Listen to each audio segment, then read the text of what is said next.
Hi everyone. So as you can see, I'm back home in England. I was planning to extend my trip to California, but something happened which meant I had to come home on the date I'd originally planned to. But never mind, here I am, and I've got a few things to tell you all about. Before I announce the big news, I want to tell everyone about my journey back from California to London. I had 3 different flights, 2 connecting flights, so as you can imagine it was quite a trek. And some interesting things happened along the way. Some interesting things that really back up my belief in the power of thought. So I started my journey back to England by getting the bus from the College of the Redwoods, which is in Eureka, to Arcata Airport. Once I arrived there, I went through all the rigmarole of checking in my bags, going through security, saying bye to Chelsea, waiting in the departure lounge for a while, all that kind of stuff. And eventually I was let onto the plane and we took off.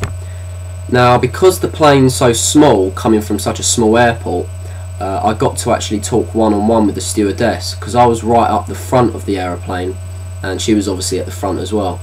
And she said to me, did they tell you what happened? And I said, no, what happened?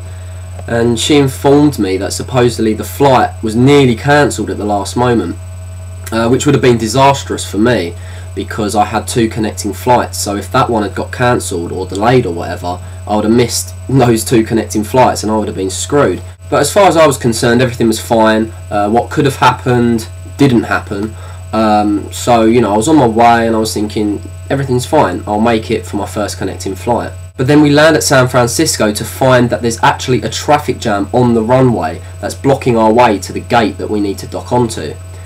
So we're waiting there, 5 minutes goes by, 10 minutes goes by, 15 minutes goes by, and I'm thinking, uh-oh, I was already really pushing it for time, but now I was really pushing it, and I start wondering, am I going to make this first connecting flight? So eventually the traffic jam cleared, we docked onto the gate, I got off the plane and I legged it to gate 88 where I was supposed to be getting my connecting flight to Washington DC. However, once I arrive there, I find out that I am indeed too late. I've missed the flight, it's left without me. I'm a bit disheartened by this, but then I look up at the screen and I notice that another flight is leaving in just over an hour. So I think I've got to go for that one. So I go up to the desk and talk to the guy there and tell him my situation, exactly what had just happened.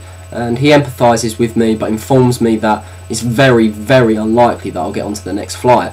That he can put me on the standby list, but there's already 18 people on that list and there's only 2 seats remaining, so he says it's pretty unlikely that you'll be getting on that flight.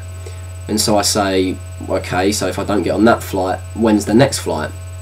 And he said tomorrow, in about 12 hours or so. So I go off and I'm thinking, no way am I waiting here for 12 hours, no way, I'm already feeling pretty tired, I am getting on that flight. So I go off into the departure lounge and sit down amongst a bunch of people and start meditating on the thought of me being on that flight. Not on the thought of hoping to get on the flight or wishing or praying to get on the flight. I just meditated and visualised the thought of me already being on that flight. And about half an hour into the meditation, an announcement comes over the PA saying something along the lines of, Rhys Jones, you have been accepted for the next flight. So I actually burst up to my feet and pounded the air and went, yes! Looked round like there's all these people looking at me and felt quite embarrassed. I overreacted a little bit, but I was so happy that my meditation had worked. So anyway, I had about 5 hours to kill on that flight, and as my thoughts started to wander, I started thinking, wouldn't it be great if I had a little bit more space to myself for the main flight, the 7-hour flight from Washington DC back to London Heathrow.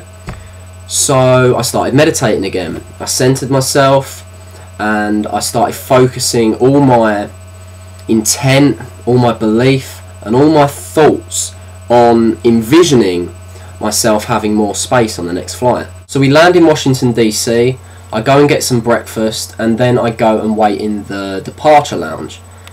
Eventually we're called onto the plane, I queue up with everyone else, and then as I get to hand in my ticket, the lady scans it and tells me, oh, this ticket's invalid, you're going to have to go to the check-in desk and get a new one.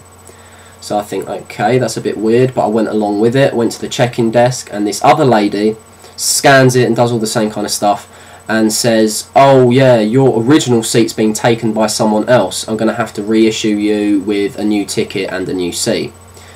So I said, that's fine, that's cool. She printed it off, I got back in line and was let onto the plane. As I get onto the plane, I look around and I think, oh, it's packed out in here. It looked sold out, and I thought there's no chance of me getting some space to myself. However, I then go and sit down in my newly allocated seat, and I sit there and I wait. 5 minutes goes by, no one sits next to me. 10 minutes goes by, no one sits next to me. 15 minutes goes by, the door on the plane's now shut, everyone's on board. I look around, it looks sold out, everywhere is packed, apart from this one seat next to me. At this point my mind just blows into a million little bits and the penny drops. The realisation starts washing over me that I'd done it. I'd actually done what I'd set out to achieve and gotten some space to myself for this flight. I just couldn't believe it. Well, I could believe it, but I was still taken aback that it had actually worked. 2 times in a row, my focused thought and intent physically manifested into this 3-dimensional realm. I was like, come on, I felt so empowered, and I thought, if I can do this, I can do anything. And this kind of leads on to what I'm going to say next, the big news. Now, I don't want to divulge too much information about what's going on here. I don't want to elaborate on the specific details for various reasons. I will do eventually, but for now I want to keep most of this stuff to myself. But I do want to announce the main thing, and that is, drum roll please, I'm going to be moving to the USA next year. I'm going to be moving to California. I'm moving to California on January the 15th, 2010. It's going to be absolutely incredible. It's going to be a whole new chapter of my life, and quite possibly the most exciting chapter of my life to date. I know a lot of you guys and girls live in Cali as well, so hopefully that will mean that we'll all get to meet up face to face. The main reason why I didn't end up extending my trip to California like I'd planned to was because I had to come back to England to get my permanent visa. So I will be back in a few months though. However, because I had to get the flight on Friday, this clashed with the filming of The Awakening, so I had to once again postpone it, which I do apologise for.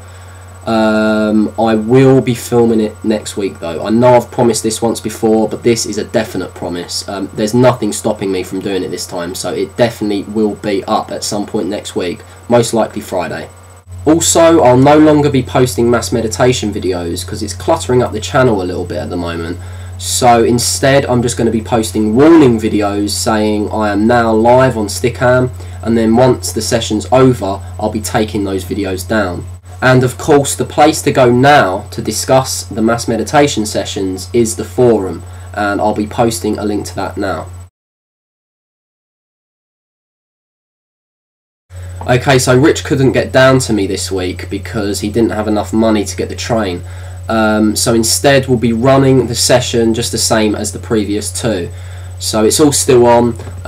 We're starting at the same time as we always do, 8:30. But I'll be live at more like 7:38. As soon as this video's up, I'll be live. So go to Stickam now, and I'll see you there.